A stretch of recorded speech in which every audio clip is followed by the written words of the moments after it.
성경 말씀 히브리서 6장 13절부터 보겠습니다. 히브리서 6장 13절부터 20절 말씀입니다. 하셨으면 같이 한 목소리 읽겠습니다.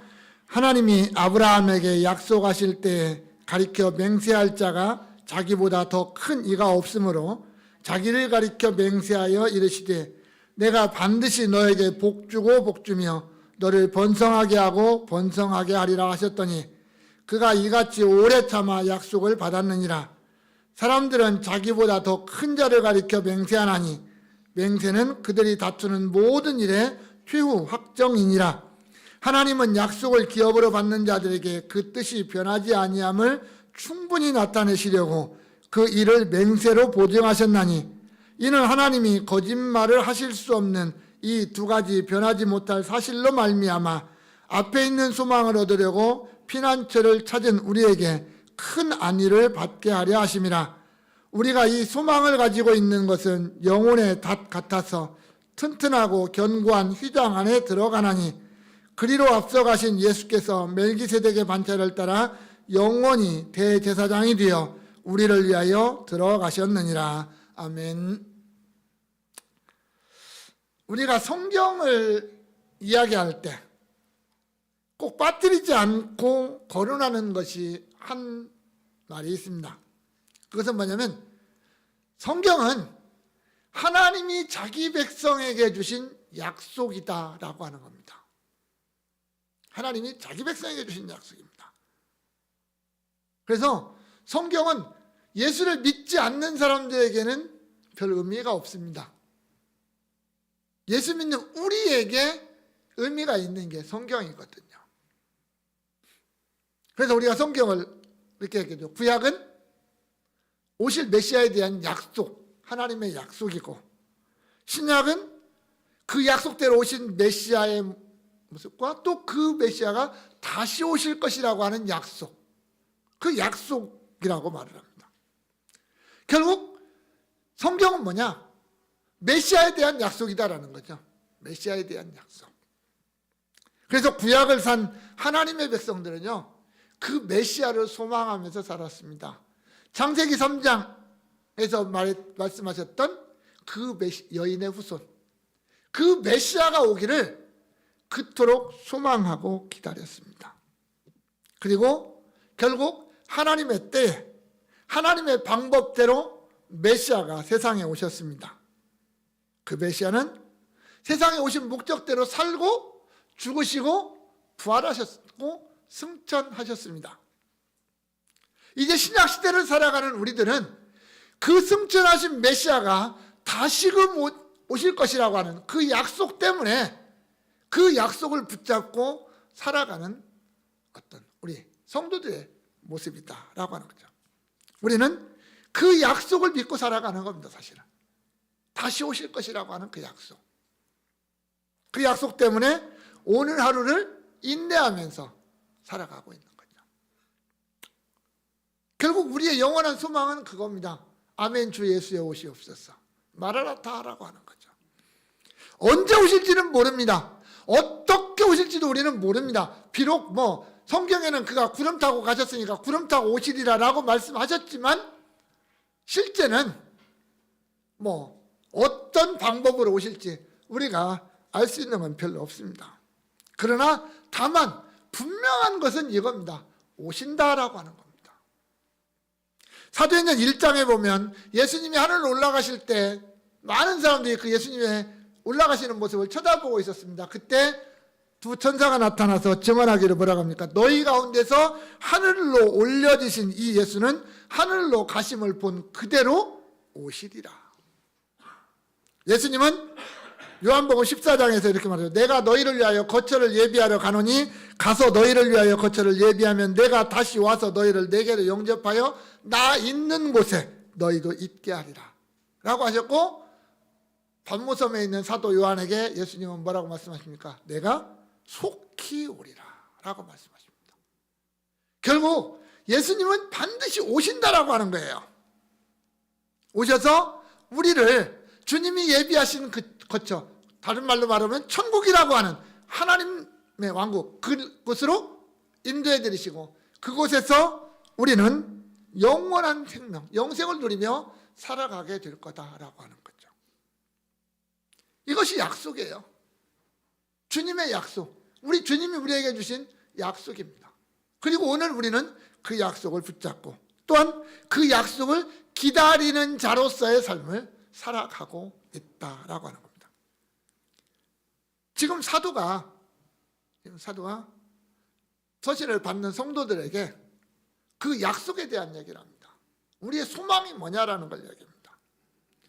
우리가 믿음을 지키고 우리가 인내하면서 끝까지 달려가야 될 이유가 뭐냐라고 하는 것을 이야기를 합니다. 우리가 앞에서는 그 믿음을 잃어버리고 흔들리면 하나님의 심판을 면하지 못할 거라고 하는 경고도 주었잖아요. 그런데 이 사도가 지금 하고 싶은 이야기는 경고가 아니잖아요. 경고가 아니라 정말 우리가 함께 으쌰으쌰 하면서 천국까지 같이 가자. 지금 그 이야기를 하고 싶은 거잖아요. 그런데 그렇게 하다 보면 힘들고 어려운 일도 있다라는 겁니다. 그것을 우리는 어떻게 해야 되냐? 인내해야 된다라고 하는 거예요. 인내해야 된다. 그러면서 모든 그리스도인들이 존경하고 추앙하는 믿음의 조상 아브라함이라고 하는 사람을 예를 들어서 설명을 합니다. 우리 조상 아브라함이 어떻게 약속의 성취를 얻었는지 우리가 잘 알고 있지 않느냐. 그 모습을 우리가 본받아서 우리도 그렇게 인내해야 된다라고 하는 것을 설명하는 겁니다. 그렇게 함으로 해서 성도들에게 때로는 용기도 주고 격려도 하고 우리 함께 가자라고 이야기하는 겁니다. 이 시간 하나님의 약속과 우리의 소망이라고 하는 제목입니다. 먼저 아브라함의 예를 한번 이제 이야기를 듭니다. 13절부터 15절에 보면 하나님이 아브라함에게 약속하실 때에 가리켜 맹세할 자가 자기보다 더 큰 이가 없으므로 자기를 가리켜서 맹세하셨고 이르시되 내가 반드시 너에게 복주며 번성하게 하고 또 번성하게 하리라는 하나님의 약속이 있었다는 거죠. 그런데 그것을 아브라함은 어떻게 했다고요? 이같이 오래 참아서 약속을 받았다. 약속을 성취했다라는 의미가 되겠죠. 아브라함에게 주신 하나님의 약속이요, 한 번만 딱 등장하는 게 아니라 여러 번 등장합니다. 제가 그걸 다 이렇게 쓰려다가 보니까 원고가 너무 길어져요. 그래서 다 빼버렸습니다. 딱 하나만 냈습니다. 가장 먼저 등장한 것이 창세기 12장입니다. 갈대아 우리에 살던 아브라함의 가족을 하나님이 이끌어내셨습니다. 그래서 그들이 어디로 왔냐면 비옥한 투생딸 지역이라고 하는 통로를 따라서 가나안 땅 위쪽에 있는 하란이라고 하는 곳까지 옵니다. 거기에서 살다가 아버지도 죽고 이제 다 그렇게 됩니다. 거기에. 그때 하나님이 아브라함에게 말씀하십니다. 너는 너의 고향과 친척과 아버지의 집을 떠나 내가 네게 보여줄 땅으로 가라. 내가 너로 큰 민족을 이루고 네게 복을 주어 내 이름을 창대하게 하리니 너는 복이 될지라. 너를 축복하는 자에게는 내가 복을 내리고 너를 저주하는 자에게는 내가 저주하리니 땅의 모든 족속이 너로 말미암아 복을 얻을 것이라. 이게 하나님이 이제 아브라함에게 주신 첫 번째 약속의 말씀입니다. 아브라함이 그 말씀을 듣고 순종했다. 성경은 그렇게 말씀합니다. 하나님이 아브라함에게 주신 약속은 크게 두 가지예요. 두 가지. 첫째는 자손에 대한 약속입니다. 자손에 대한 약속. 당시 아브라함의 나이는 75세였고 사레의 나이는 65세였습니다. 그런데 문제는 자식이 없었어요. 그들에게. 그런데 하나님이 뭐라고 하냐면 내가 너를 큰 민족을 이루겠다라고 말합니다.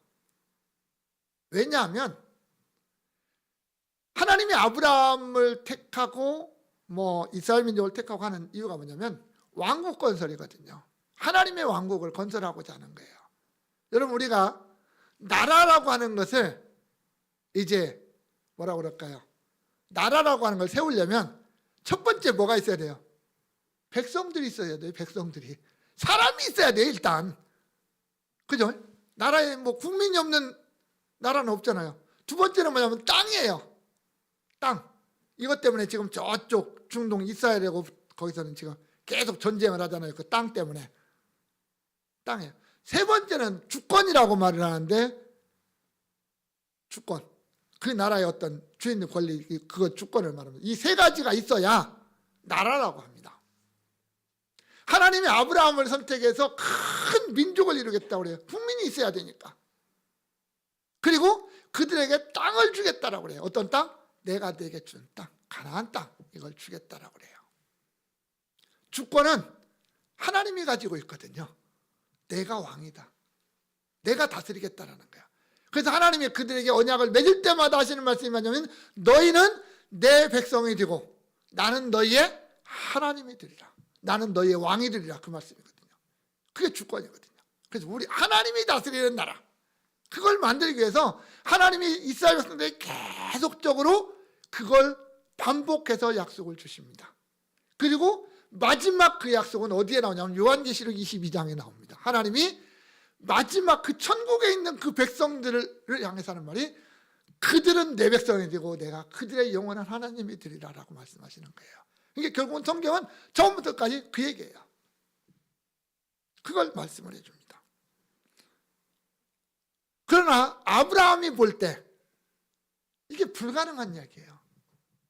내 나이 75, 아내 사례 65. 아브라함은 그렇다 치고 사례는 자식을 낳을 수 없는 상황이라는 얘기죠. 근데 하나님이 자식을 주겠다라고 해요. 하여튼. 두 번째, 땅에 대한 약속이에요. 갈대아 우리에서 잘 살고 있는 아브라함의 가족을 떠나라고 해서 나왔거든요. 하란이라고 하는데 왔어요. 여기 이방 땅, 자기 땅이 아니라 이방 땅이잖아요. 거기 왔어요. 좀 정착을 하는가 싶었는데 하나님이 다시 떠나라고 그래요. 그래가지고 가나안 땅으로 들어가라고 그래요.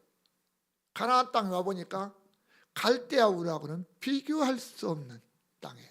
아름답고 적과 꿀이 흐르는 땅이 아니라 척박하고 정말 사람이 살 수 없는 땅이 가나안 땅입니다. 갈대아 우르는 풍요로운 땅이거든요. 거기는 티그리스 강하고 유프라테스 강이 있어가지고 아주 풍요로운 땅인데, 가나안 땅에 와보니까 보이는 건 돌과 모래밖에 없는 그런 땅이에요. 나무가 별로 없어요. 요단강 주변만 있는 스페인이죠. 근데 이 땅을 내가 너에게 주리라. 그런데 더 문제는 뭐예요? 이미 그 땅에는 정착민들이 살고 있잖아요. 아브라함은 이방인이에요. 정착하고 있는 사람들이 살고 있는데 그 땅을 주겠다라고 말씀하시니, 이걸 어떻게 하라는 얘기예요? 저것들 다 죽이고 쫓아내라는 거잖아요, 사실은. 그래야 그 땅을 내가 차지할 수 있으니까. 하나님은 그렇게 하겠다고 해요. 누가 봐도 말이 안 되는 말씀인데, 아브라함에게 내가 너의 후손에게 이 땅을 주겠다, 이렇게 약속을 하시는 거예요. 그래서 지금 이스라엘 사람들이 이 약속 때문에 그 땅 차지하려고 지금도 싸우고 있는 거거든요.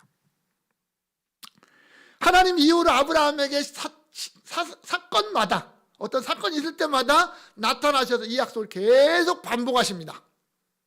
내가 너에게 주겠다. 때로는 하늘을 쳐다봐라. 별이 많지? 내가 네 자손 그렇게 많게 해줄게. 네가 동서남북으로 걸어봐. 내가 그 땅 너에게 다 줄게. 네가 밟는 땅 내가 다 줄게. 하나님 그렇게 약속을 하십니다. 심지어 99세, 아브라함의 나이 99세가 돼서 아브라함에게 하나님이 나타나서 뭐냐면, 내가 내년 이맘때에 너에게 아들을 줄 거다. 그러니까 할례를 행해라. 아브라함의 나이 99세, 사라의 나이 89세입니다. 그런데 하나님이 그 사라를 통해서 주겠다라고 해요. 그래서 이름도 아브라함에서 아브라함으로 바꾸고, 사라를 사라고 바꿔요, 이름을. 그렇게 바꿔줘요. 그러면서 하나님이 하시겠다고 그렇게 약속을 해요. 그런데 오늘 본문에 보니까 단순히 약속만 한 게 아니라고 말씀을 하십니다. 뭐냐면 맹세라는 걸 했다고 그래요. 맹세. 이는 창세기 22장에 이제 나타나는 건데, 아브라함이 이삭을 모리아산에 가서 번제로 드렸을 때 하나님이 나타나서 하시는 말씀 가운데 뭐라고 하냐면, 내가 나를 가리켜 맹세하노니, 이렇게 말씀하세요. 내가 나를 가리켜서 맹세한다. 이게 무슨 말이냐면, 하나님 이렇게 만든 거예요. 내가 나를 담보로 해서 내가 너에게 약속한다. 그런 의미거든요. 얼마나 놀라운 사실입니까? 하나님이 하나님을 담보로 해서. 이 말이 우리 쉬운 말로 그러면 내 목숨 걸고 그 말입니다. 내 목숨 걸고 내가 이 일을 행하겠다라고 하는 그거예요. 그게 맹세라는 거예요. 하나님이 우리가 잘 아는 대로 변함없고 거짓말하지 않고 후회하지 않고 영원하신 하나님, 그분 아닙니까? 그래서 우리는 뭐래요? 누구보다도 믿을 만한 분이 그분 아닙니까? 그잖아요.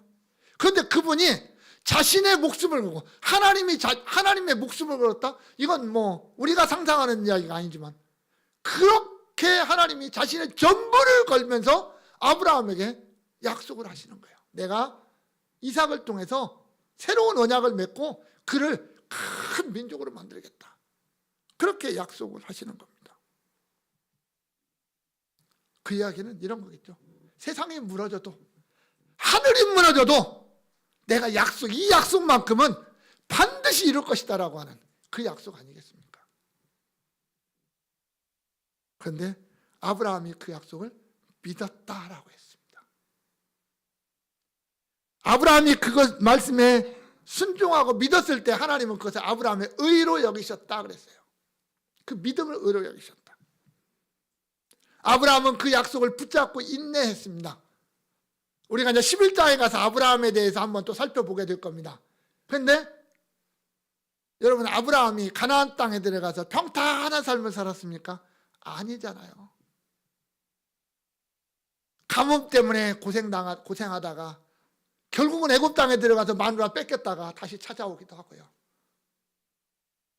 싸움에 나가서 314명 데리고 가서 롯을 찾아오니라고 가나안 땅인데 저기 하란 가까운 곳까지 치고 올라가서 말 타고 가서 나이 100살 다진 노인네가 전쟁하러 가서 싸워서 자기 조카 롯을 구해오기도 합니다. 전쟁은 목숨 거는 거잖아요. 피 흘리는 거잖아요. 그런 것도 해요. 아브라함이 가나안 땅에 사는 시간은요, 결코 평탄한 시간이 아니었습니다. 시간은 지나가고 자식은 태어날 기미가 안 보여요. 10년이 지나고 20년이 지났는데도. 그래서 싹 돌려서 아들 하나 얻은 게 누구예요? 이스마엘 아닙니까? 오늘날 저 중동 지방에 문제를 삼는 이스마엘의 후손들. 그러잖아요. 이삭의 후손과 이스마엘의 후손이 지금도 싸우고 있는 겁니다. 사실은. 절대 자식을 낳을 수 없을 거라고 거의 포기 상태에 이른 그에게 하나님이 99세에 나타나셔서 내가 주리라. 그 이름을 이삭이라고 하는, 이삭을 주리라. 그 이름을 이삭이라 하라. 우리는 웃음이라고 하는 말만 되겠지만 웃음은 터져 나오는 거죠. 그래서 터진다라는 의미도 있는 이 이삭이라고 하는 이름으로 바꾸어 주셨습니다. 아브라함은요, 그 이삭을 통해서 하나님이 이 99세 100세 된 나에게 자식을 줄 하나님이시면 이 이삭을 통해서 큰 민족을 이루는 거 능히 하실 거라는 것을 믿었던 거예요. 그걸 바라본 거예요. 이삭 하나지만 그를 통해서 이루실 그 큰 민족을 아브라함은 믿고 바라봤다는 이야기입니다. 아브라함에게는 그 막벨라 굴과 그 밭, 그것만 주셨지만 아브라함은 그것을 통해서 내 후손들이 이 가나안 땅 전체를 차지할 것을 믿고 바라보았다는 거예요. 왜? 약속이었으니까. 하나님의 맹세로 의한 약속이었으니까. 그리고 결국 500여 년이 지난 후 이스라엘 백성들은 애굽에서 나왔고 나올 때 남자 장정만 60만 명, 20세부터 60세까지 남자 장정만 60만 명, 추산하기 200만 명이 넘을 거라고 하는 여인과 자녀들까지 포함하면 그 많은 사람, 민족으로 하나님은 키우셨고 그들이 요단강을 건너서 가나안 땅을 차지함으로 인해서 하나님의 약속이 성취되어야 되는 결과를 우리가 보게 됩니다. 형제 여러분, 하나님의 약속은 이처럼 공수표가 없습니다. 부도가 나지 않습니다. 전능하신 하나님에게는 불가능이라는 게 없기 때문입니다. 절대 주권자이신 하나님이 그렇게 계획하셨다면 반드시 진행되고 성취될 수밖에 없다라고 하는 거죠. 설사 그 약속을 받은 우리 인간이 때로는 부족하고 연약하고 넘어지고 자빠지고 엉뚱한 짓을 할지라도 그건 우리 편의 문제예요. 하나님 편의 문제가 아니라는 거죠. 비록 나는 그럴지라도 하나님은 그 약속을 반드시 진행하시고 이루신다는 겁니다. 다만 우리가 그 약속을 믿지 못하고 그 앞에 순종하지 못할 때 우리가 겪는 어려움은 내 잘못이지 하나님의 문제는 아니라는 거예요. 그것도 얼마나 그 약속을 붙잡고 믿고 인내하며 나아가느냐가 중요한 것이지 하나님의 약속은 하나님의 때 하나님의 방법에 의해서 반드시 성취된다라고 하는 겁니다. 그래서 우리가 오늘 우리에게 있는 영원한 소망을 붙들고 살아갈 수가 있는 겁니다. 구약의 하나님이 오늘까지 하나님이 그 수많은 약속을 어김없이 신실하게 성취하신 것처럼 앞으로 우리의 앞날의 그 모든 약속도 그렇게 성취하실 것이다라는 걸 우리는 믿고 인내하면서 나아가야 된다라는 겁니다. 두 번째로는 하나님의 그 맹세, 이 맹세가 얼마나 위대한 것인가, 큰 것인가, 그 영향력이 얼마나 견고한 것인가라는 것을 이제 설명을 합니다. 16절부터 18절에 보면 사람들이 보통 하는 관례들을 지금 이야기를 합니다. 뭐냐면 맹세는 나보다 더 큰 대상을 보정으로 삼는 것이 보편적이다라고 하는 거예요. 그래서 맹세를 하면 사람들이 더 이상 거기에 대해서 왈가왈부하지 않는다라고 하는 겁니다. 특히 유대인들 사이에서는 이게 아주 강합니다.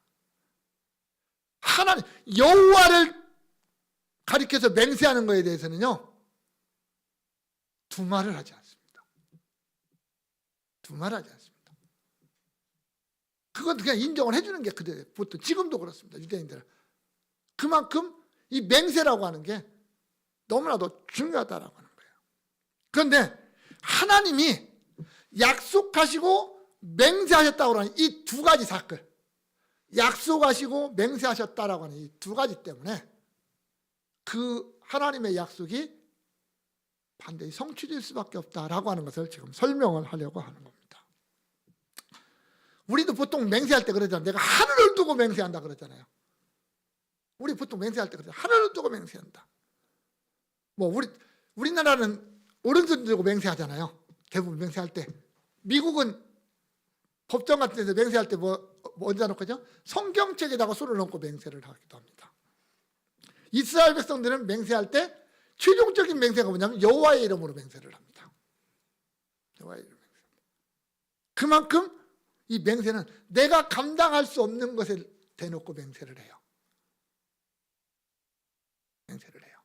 내가 이 맹세를 어긴다면 내가 죽어도 된다는 거죠. 이게 그 맹세의 의미가 그거거든요. 자기 목숨 내놓겠다라는 거예요. 그래서 하나님의 이름으로 맹세했다 이야기는 내가 그걸 어긴다면 내가 하나님의 이름을 모욕한 것이니까 하나님이 당장 나를 죽이셔도 나는 아무 소리 하지 않겠다라는 거거든요. 그걸 감당하겠다 그것입니다. 그래서 그 맹세는 여호와의 이름으로 하는 모든 맹세는 모든 사람들이 인정해 줘야 되고 지켜야만 됐습니다. 그걸 거부하면 그 거부하는 자가 죽는 겁니다. 그만큼 무서운 게 맹세입니다. 그런데 하나님이 자기 자신을 맹세의 보증으로 삼았다라고 하는 거예요. 보증이라는 거 아시잖아요. 오늘날의 이 보증의 무서움 때문에 보증 잘 안 써주지만 예전에 우리 윗세대들은 참 보증 많이 썼고요. 그 보증 때문에 패가 망치는 사람 참 많았습니다. 인간은 그런 거거든요. 그런데 하나님 자신을 맹세의 보증으로 삼았어요. 왜? 하나님보다 큰 자가 없는데 하나님이 더 위에를 끌어내려올 뭐가 없잖아요. 그러니까 어떻게 해요? 자기 자신의 전부를 걸고 맹세하시는 거예요. 약속하시는 거예요. 내 자신의 전부, 하나님 전부를 걸었다. 이게 얼마나 큰 일입니까? 사람이 자기 자신을 거는 것도 큰 건데, 내가 우리 아버지를 걸고 얘기한다고 할 때 그거 얼마나 큰 일, 무서운 일입니까? 근데 하나님이 자기 자신을 걸었다. 이건 변할 수가 없는 사건이라는 거죠.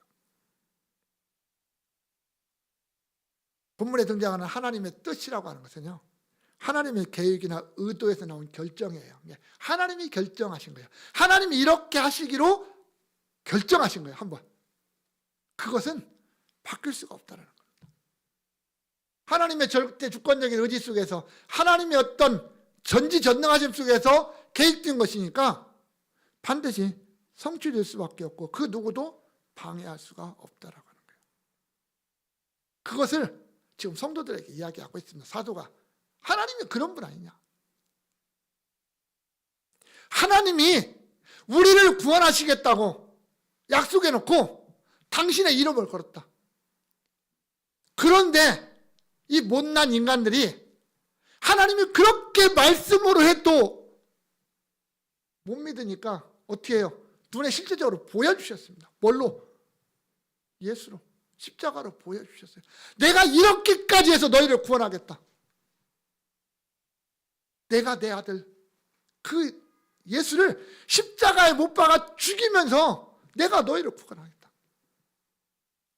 하나님의 그 약속을 눈으로 보여주셨습니다. 그런데도 사람들이 잘 안 믿어요. 이게 인간의 참 못난 점 아니겠습니까? 그러나 하나님은 이렇게 말해요. 내가 내 아들도 그렇게 줬는데, 그렇게까지 했는데 내가 약속을 어기겠느냐? 지금 비록 너희가 힘들다고 어렵다고 내 약속, 내가 그 약속을 지키는 과정만큼 어렵겠느냐는 거예요. 우리가 아무리 힘들어도 예수님의 십자가만큼 힘들지는 않잖아요. 거기까지는 안 가잖아요, 우리는. 하나님은 내가 그렇게 하겠다는 거예요. 그래서 단순히 약속만 하셔도 될 하나님이, 약속만 하셔도 될 하나님이 맹세라고 하는 것까지도 거기다가 덧붙여서 내가 너희를 향한 그 약속은 어떠한 일이 있어도, 하늘이 두 쪽 나도 내가 반드시 성취할 것이다. 이룰 것이다. 네가 예수를 믿는다면 내가 너를 구원하겠다라고 하는 하나님의 그 위대한 약속이잖아요. 여러분, 오늘 우리가 하나님을 믿을 수 있는 근거가 뭡니까?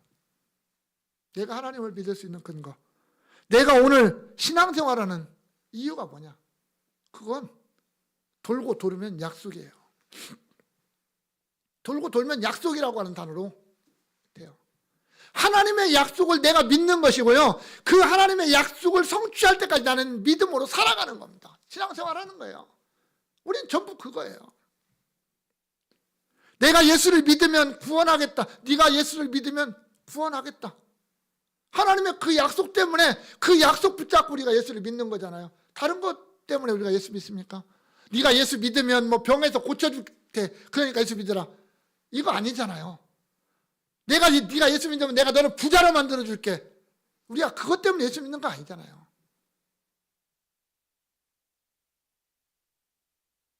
우리가 오늘 왜 예수 믿는 사람처럼 살아갑니까? 예수쟁이로 살아갑니까? 그렇게 살면 주님이 내가 네게 줄 상이 있어서 반드시 내가 갚아주겠다고 하는 그 약속 때문에 그러잖아요. 그 약속 때문에 오늘 우리가 내게 주어진 십자가를 지고 주님의 뒤를 따라가는 거잖아요. 저 영원한 천국이 있으니까 여기서는 좀 괴롭고 힘들어도 장차 우리에게 나타날 그 영광이 너무나도 크고 위대하기 때문에 이 땅에서 당하는 현재의 고난은 비교조차 할 수 없다라고 우리가 그렇게 고백하면서 살아가는 거잖아요. 하나님이 우리에게 그렇게 맹세를 보증하셨다면 그것은 반드시 성취된다. 우리는 그것 사실을 믿고 그대로 따라가야 되는 거잖아요. 이것을 우리가 믿고 그 믿음 속에서 살아가는 저와 여러분들 될 수 있기를 간절히 바랍니다. 세 번째는 뭐냐? 우리의 소망이 있는데 우리의 그 영원한 소망을 실제적으로 먼저 보여주신 분이 있는데 그분이 바로 예수 그리스도더라라는 거예요. 19절과 20절에 거죠. 우리가 이 소망을 가지고 있는 것은 영혼의 닷 같아서 튼튼하고 견고하여 휘장 안에 들어가나니 그리로 앞서가신 예수께서 멜기세덱의 반차를 따라 영원히 대제사장이 되어 우리를 위하여 들어가셨느니라 라고 합니다. 19절에 앞에 우리가 이 소망을 가지고 있는 것은 영혼의 닷 같아서 이렇게 표현하고 있는데 원문을 따라서 번역을 하면 이렇게 돼요. 우리는 영혼의 닷과 같은 이것 소망을 가지고 있다. 다시 말하면 우리가 가지고 있는 소망은 영혼의 닷과 같다라고 하는 겁니다. 이 닷, 앵커, 닷 뭔지 아시죠? 배를 고정시키는 그 쇳덩어리 있지 않습니까? 그 닷을 말하는 겁니다. 아무리 풍랑이 일어도 닷을 내리고 있는 배가 항구에 정박하고 닷을 내리면 웬만한 풍파에는 배가 휩쓸려 가지 않잖아요. 아주 견고하게 붙잡아 주잖아요. 그거라는 거예요. 우리의 소망이 우리에게 그런 견고한 닷이 되더라 하는 겁니다. 우리가 이 세상을 살다 보면 때로는 바람도 불어옵니다. 때로는 물결도 칩니다. 그래서 불교에서는 인생을 뭐라고 말해요? 고해라고 말하잖아요. 괴로움의 바다라고 말을 하잖아요. 어려운 일이 많이 있습니다. 흔들릴 만한 일들이. 그런데 문제는 내가 내 그 소망에다가 깊은 닷을 내리고 있는데 이 소망이 우리의 닷이 돼가지고 우리를 굳게 붙잡아서 우리를 흔들리고 휩쓸려가지 않도록 붙잡아준다라는 겁니다. 그래서 우리는 그 소망이 있음을 기억하라는 거예요. 어떠한 일이 있어도 그 소망을 기억하자.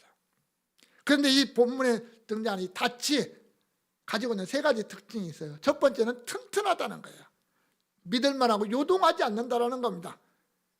하나님이 맹세로 주어진 것이니까 흔들릴 수가 없는 거라는 거예요.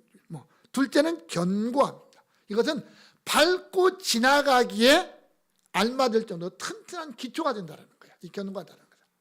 밟고 지나가는데 흔들리지 않고 푹 꺼지지 않고 튼튼하다는 거예요. 그게 견고하다라는 말입니다. 이건 법적인 용어기는 한데요. 우리가 천국까지 이르는데 밟고 걸어가기에 결코 부족함이 없는 이 견고함이라는 겁니다. 세 번째는 뭐냐면 휘장 안에 들어간다라는 거예요. 이게 이제 앞에서도 등장을 했던 용어입니다. 이 휘장이라는 말이에요. 여러분 성소에 들어가서 성소와 지성소를 가로막고 있는 휘장을 들어가면 거기가 뭐라고 그랬어요? 지성소에 들어가면 뭐가 있어요? 법궤가 있고 위에 그룹이 있는 법궤가 있고 거기를 뭐라 하냐면 시은소, 속죄소라고 말을 했습니다. 하나님이 임재해 계시는 곳, 하나님이 은혜를 베푸시는 곳, 하나님이 용서를 베푸시는 곳, 거기시 속죄소요, 시은소입니다. 이게 궁극적으로는 어디를 가리키냐면 천국을 가리키는 말이거든요. 천국을 가리키는 말. 1년에 단 한 번 대제사장들이 화제의 피를 가지고 황소의 피를 가지고 들어갔던 그 지성소. 그것은 천국의 모습입니다. 하나님과 함께하는 것.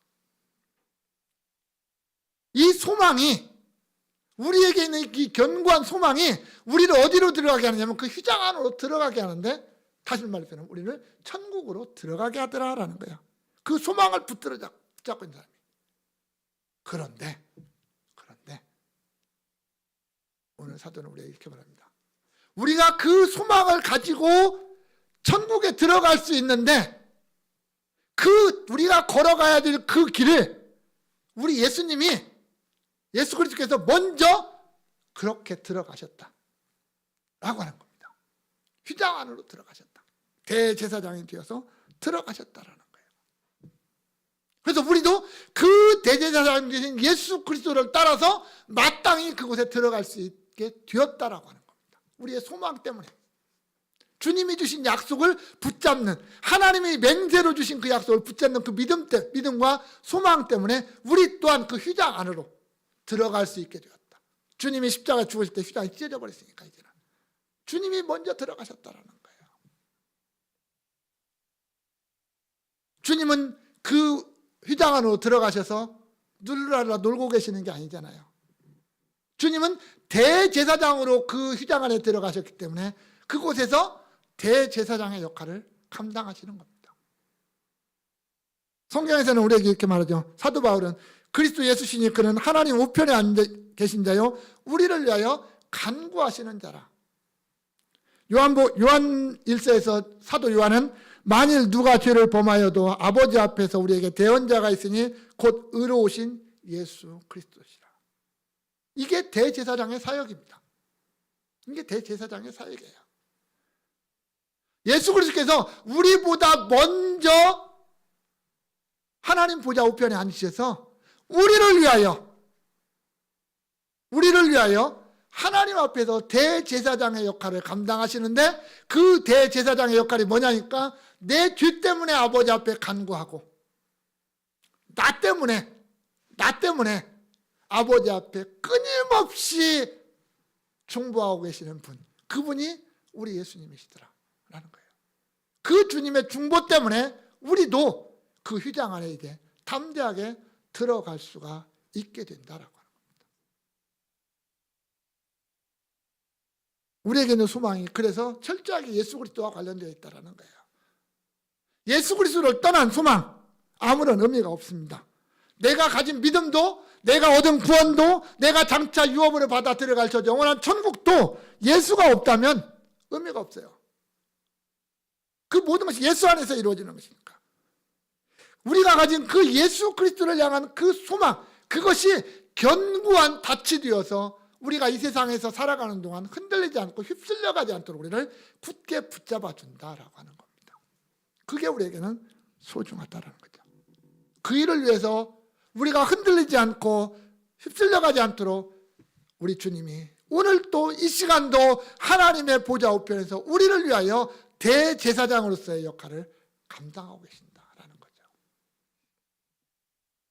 그것 때문에 때로는 우리가 연약해도, 때로는 우리가 부족해도, 그래도 우리가 일어서서 정말 예수 믿는 사람으로 살아갈 수 있는 이유는 우리 주님이 오늘 또 그 대제사장으로서의 사역을 감당하고 있기 때문이다라고 하는 것입니다. 사랑하는 성도 여러분, 하나님이 우리에게 주신 약속은 그냥 그런 약속이 아니고 그저 그런 약속이 아닙니다.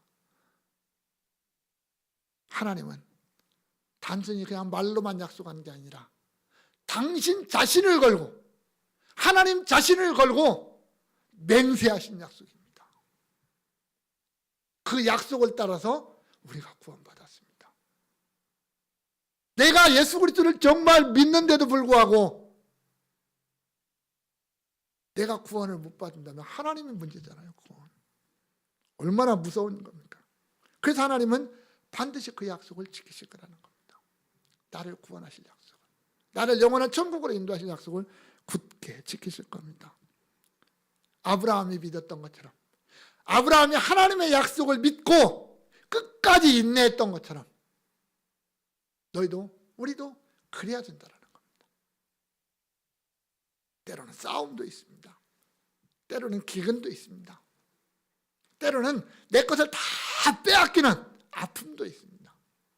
그러나 그러한 과정이 어떠한 일이 벌어지더라 할지라도 변하지 않는 것은 하나님의 약속이었다라고 하는 거죠.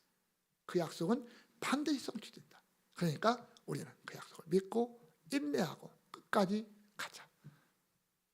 뭘 믿고? 오늘 또 주님이 하나님 우편에서 나를 위해서 중보하시고 그 중보에 따라서 성령이 오늘 우리에게 와서 우리와 함께 하시고 우리를 이기게 하신다는 것을 믿고 달려가자라고 하는 겁니다. 은하기는 우리 광성의 모든 성도들이 이 믿음, 하나님의 약속에 대한 확실한 믿음을 붙잡고 이 세상 속에서 흔들리지 않고 승리자로 살아가는 그런 복된 성도들 될 수 있기를 주님의 이름으로 축원합니다. 우리의 생명이 되시고 우리의 참 목자장 되신 우리 구주 예수 그리스도의 은혜와 그 아들 아낌없이 내어주신 그 아들 통해서 우리에게 영원한 생명 주실 것을 약속하신 아버지 하나님의 그 놀라우신 사랑과 오늘 또 우리에게 그 약속을 붙잡고 인내하며 승리하게 하시는 성령님의 역사가 여기 모인 주의 백성들 머리 위에, 우리 광성교회 위에 이제로부터 영원까지 함께 있을지어다. 아멘.